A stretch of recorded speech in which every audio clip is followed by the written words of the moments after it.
இதோட Assam and north east India டூரில் நம்ம ஷில்லாங் அண்ட் சிரபுஞ்சி டூர் பார்த்துட்டு இருக்கோம்.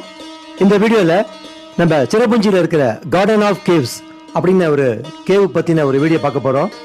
சிரபுஞ்சியில் இருக்கிற இந்த கார்டன் ஆஃப் கேவ்ஸ் அப்படிங்கிற டூரிஸ்ட் ஸ்பாட்டு ரொம்ப அருமையான கேவ்ஸ். இது சூப்பரான டூரிஸ்ட் ஸ்பாட். இது இந்த கார்டன் ஆஃப் கேவ்ஸில் ஃபுல் ஒன் டே ஸ்பெண்ட் பண்ணுற அளவுக்கு இங்கே ஆக்டிவிட்டீஸ் இருக்குது. ரொம்ப அருமையான இடம் இது. இந்த கார்டன் ஆஃப் கேவ்ஸில் நான் ஒரு 100 வீடியோஸ் மேலே எடுத்திருப்பேன். அவ்வளோ சூப்பராக இருந்தது.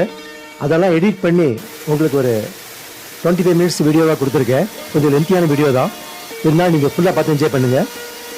இந்த வீடியோவை நீங்கள் கடைசி வரைக்கும் மிஸ் பண்ணாமல் பாருங்கள். ரொம்ப சூப்பராக இருக்கும். இந்த கேவ்ஸில் என்ட்ரன்ஸ் டிக்கெட் பார்த்தீங்கன்னா பர் பர்சன் வந்து 100 ருபீஸ், வெஹிக்கிள் டிக்கெட் 20 ருபீஸ் ஆகும். இந்த கார்டன் ஆஃப் கேவ்ஸில் மொத்தம் 12 ஸ்பாட்ஸ் இருக்குது. இந்த 12 ஸ்பாட்டுமே ரொம்ப சூப்பரான லொக்கேஷன்ஸ். இது பார்த்து என்ஜாய் பண்ண வேண்டியது.